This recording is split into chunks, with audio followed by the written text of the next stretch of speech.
Hello, welcome to the Homeschool Solutions Show. My name is Sean Allen, and I am one of the many hosts here on the podcast. Since you're listening to this, I'm guessing you already know that homeschooling is both incredibly challenging and incredibly beautiful. Every week, we're here to wing a little guidance, some helpful counsel, and a whole lot of encouragement your way as you navigate this busy yet blessed journey of educating your children at home. Now, even though the show is called Homeschool Solutions, it should come as no surprise to you that we do not have the answer to every homeschool-related question. But if you come away with nothing else, our hope is that today's episode will point you to Jesus Christ and that you will seek His counsel as you train your children in the way they should go. Well, hello everyone. It has been some time, hasn't it? It's been a while, and I'm sorry about that. That has been entirely my fault. I have not been able to get around to recording these episodes as I should, and I want to say it again in no uncertain terms.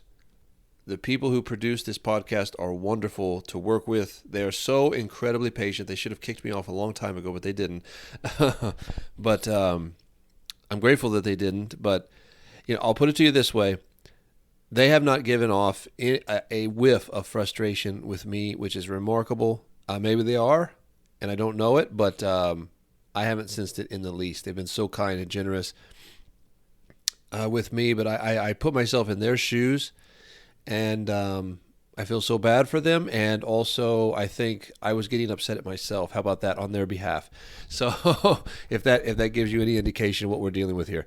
But again, so wonderful to work with. But that being said, we have decided that I should move on because I'm doing too much, and I don't think I'm not giving my all to the things that I think that I need to be doing. And this is one thing that has to be let go of. So I'm going to be doing 5 more episodes, and then that will be the end of my run here on the Homeschool Solutions Show. But again, very, very thankful and grateful for the opportunity, and I hope that it's been useful to someone out there. What I wanted to talk to you about today is something that it might seem a little strange to you, but I think it's very, very important. The more I think about it, the more important it becomes, and I see the blessing that it has been in the life of my family, and that is singing in your home. Singing in your home. I don't know if you've noticed this. I've picked up on this after it having dawned on me how important singing in your home is. If you ever watch any old movies, you'll notice that there's a lot more singing in those movies than what you find today. There's no singing in movies today. I mean, there's a musical every now and then, but the way that it used to be, that was just everyday life. And I remember watching some documentaries on Mennonites and Amish, and they're always singing, like especially when they're working together. The women are singing in the kitchen. The men are singing out in the fields. The men are singing as they're putting up buildings. And I don't think that's just exclusive to them. I think that really is a tradition in our society that has largely been lost. And I just think it's so remarkable to recognize that. And furthermore, the movies themselves, people liked musicals a lot more back then. Or even if you were to see it if you were to see a TV show from 40, 50 years ago, they would often find a way to shoehorn in some music into the episode. Like, people liked that. They liked seeing people sing. They liked hearing music. And today, not so much. I don't know if you're watching any television or anything that on the streaming services. I wouldn't recommend that you do, but I doubt that you see any singing in them. There's a lot of macabre death and destruction and just all sorts of other horrible things, but you don't see any singing. So I just wanted to make note of that. And I've seen the blessing of singing in our home. It is a true blessing to your children. Not only is it a blessing to your children, it is a blessing to the people around you, because that's something else that you will notice in worship settings in the churches all across the land, is that we're not good at singing anymore. It's gotten very bad at times. You'll come into a congregation and it's just like, oh, it's so bad. So bad. And that's just because they never grew up singing. Their families didn't sing. and they didn't teach their children the hymns, and they're passing it on from generation to generation. That doesn't mean that they don't like the music. That doesn't mean that they don't like hymns. They do. Many people, they do. They love it. They love to hear it, but they're not participating. You see their mouths moving, but there's hardly any sound coming out. And that's just because they were never taught. They don't have a tradition of singing in their home. And so I would highly recommend that you start doing this. You might think to yourself like, "Oh, we're terrible. We can't carry a tune in a bucket." It's like, well, that doesn't matter. I went to an assembly one time that was, I visited it for about a week, and it was in Amish country. It was not an Amish assembly, but there were many traditions in this assembly that I think were derived from the Amish tradition, Mennonite tradition, and it was full of people. And I'll tell you, that is the most powerful experience musically that I have ever had in a service. Just for the sheer volume of it, it was unbelievable. And I realize now I was surrounded by people who grew up singing all the time. And just as it is with anything else, the more you do it, the better you get at it. That doesn't mean that you're going to turn into professional singers. Maybe you will, maybe you won't. That's another thing is that you're selling your children short. You might have a golden voice in that home and you don't even know it because you're not singing. So, I'm sorry about that. We have this dinging. Just love the dinging. The noises, the notifications. I'm not a big text message guy. I am not. Actually, I hate it. I know it's useful. I know it's very convenient, and I've taken advantage of it as well. I also dislike talking on the phone. Dislike it very much. So I would rather be in front of you. I want to see you. I want to see your expressions. I want to. That's how I speak to people. That's why it's very difficult for me to do podcasts. By the way, you might not have picked this up yet. If you haven't, I'm glad about that. But I struggle with these because I don't have anybody in front of me. I want a person here. I want to talk to somebody. But anyway, so I apologize for the dinging, the notifications. It's just nonstop. And sometimes I don't even know how to turn them off. I think I've got it turned off now. Anyway, so singing in your home. Yeah, you might have someone who just has such a beautiful, they can sing those dulcet tones and it just gorgeous, so smooth, so clear, so powerful, so in tune, so emotional. You might have that in your home and you would never know it if you're not singing. So how are you going to go about doing this? Well, it would really help if you have an instrument, and if you don't, it's okay. But if you do, if you have a piano in particular and someone who can play the piano, oh my goodness, that's amazing because you can gather around the piano and sing. And my wife likes to pick out like a hymn a month to learn and to really learn it. You can sing the melody, but then when you learn all the different parts and you discover that you've got an alto, you've got a soprano, you've got a bass, you've got a tenor, if you have multiple children, or if the father can sing one line and the mother can sing another line and you have a child that can sing, that makes it all the more richer when you discover that. That's just like, that will just supercharge it. And then you can't get enough singing at that point. And I've noticed that some of my children are like that. They just love, it's like reading. They love being read to aloud and they can't get enough of it. And singing is that way too. When my wife, I didn't grow up like this. Now, my father could sing, and he could sing very well. And I had some family members who were very musical, but we didn't sing in our family. And so I still get a little uncomfortable at times, and my children will scold me, like, "What, Dad, why aren't you singing?" It's just because I didn't grow up like that. But that doesn't mean that I don't see the value of it. And I do participate at times, and I do enjoy it very, very much. Now, Caroline, her family, they did grow up like that. And that is why my family sings, because they grew up singing. That was one of their favorite pastimes. I kid you not.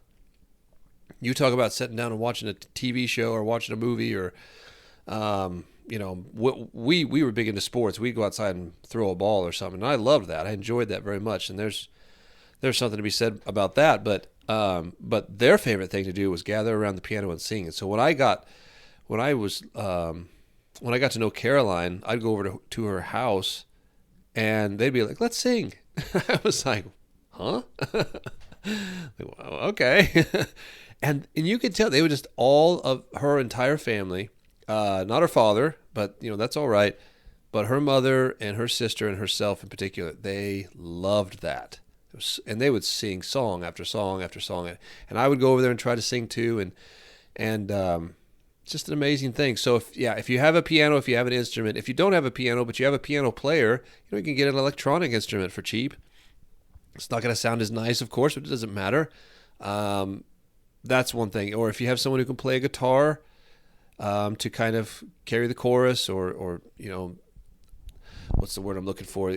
Kind of like undergird the group singing, that could be very, very nice. But even if you don't have an instrument or a person who can play an instrument, you can just sing a cappella. It doesn't matter. As I mentioned, those documentaries where people are singing out in the fields, singing at work, singing as they do dishes. There's no instruments being played at that time. That's all just voice. So it's so important. It's so bonding. It brings you together, and you all recognize in that moment that you have a specific role to play, and that the sound of the music that you're producing would not be nearly as rich and as full as it would be if you didn't have that individual. And they can kind of perfect and mold and shape their particular contribution to the singing, and it keeps getting better and better and better. It's very, very worshipful. It's very, very grounding. It's very, very stress relieving.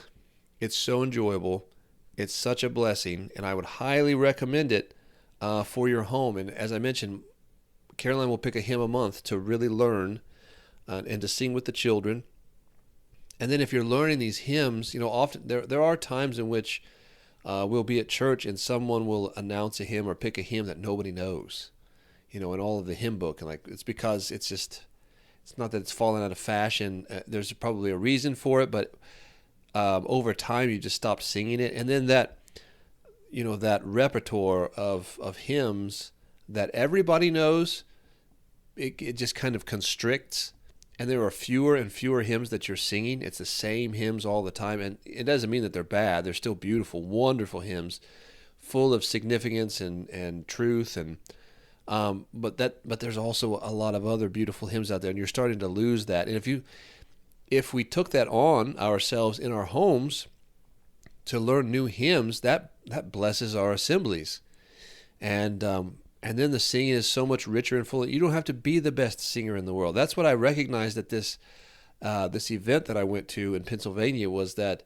you could tell I wasn't around anyone who I would consider a terribly good singer. I mean, they could sing. They're in tune. They're on key or whatever, but it doesn't mean that you necessarily put them up front for to perform a special by themselves. They were just singing with their heart. They were singing with their might, and it brought them joy. And I'm not exaggerating when I was at this event, because everybody was singing like that, and it wasn't their ability, and it wasn't their volume. It was the joy that they were experiencing. It was, and I think that's derived from the fact that they all grew up singing from their youth up.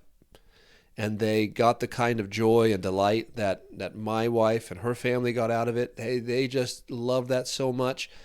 And I'm not exaggerating. My hymn book was rattling in my hands. That is how powerful the singing was. It was overwhelming. It was amazing. I couldn't hear myself singing. And so that's an amazing thing. And I think that comes from individual families singing in their homes amongst themselves. And there are so many principles that you could point to as pertains to this issue. This also applies to so many other things that you do in your home. You perfect it in your home. You bring it together to the body, the larger body, and everybody is blessed and benefited by that. But if you're not doing it, then, of course, what are you going to get? Well, in the musical sense, you're going to get a lot of droning, very quiet, unenergetic soulless music. And that's a travesty. It really is. And you walk into an assembly like that. I think in many respects it is symbolic. It's emblematic of where the group is spiritually. It really is. I think it's a sign. You've got to watch out for that. I think the quality of the singing goes down in direct proportion to the quality of the life of the body and their commitment to the work and to the thriving or lack thereof nature of their relationship with Jesus Christ. And so revive this in your home if you're not already doing it. And if you are doing it and you've got some children who are kind of struggling with it or pushing back for whatever reason, just keep calling them to the piano, keep calling them to the circle, teach them their part. Maybe they don't feel like they fit in or that they are contributing. Like, show them a part, and that helps them to understand. Like, if we didn't have you singing this line, we wouldn't have that.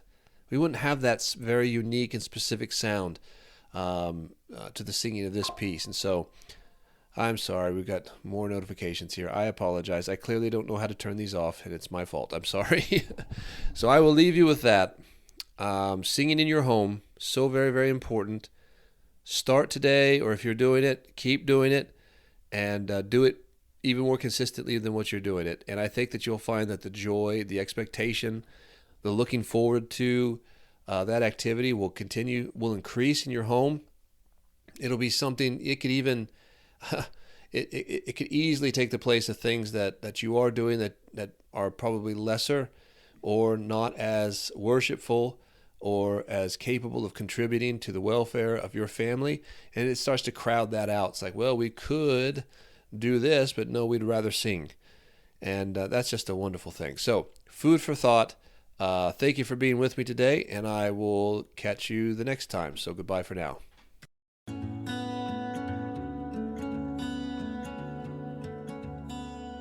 Thank you for joining us this week on the Homeschool Solutions Show. You can find show notes and links to all the resources mentioned at homeschooling.mom. If you haven't already, please subscribe to the podcast. And while you're there, leave us a review. Tell us what you love about the show. This will help other homeschooling parents like you get connected to our community. And finally, tag us on Instagram at homeschooling.mom. That's homeschooling, D-O-T, mom, to let us know what you thought of today's episode.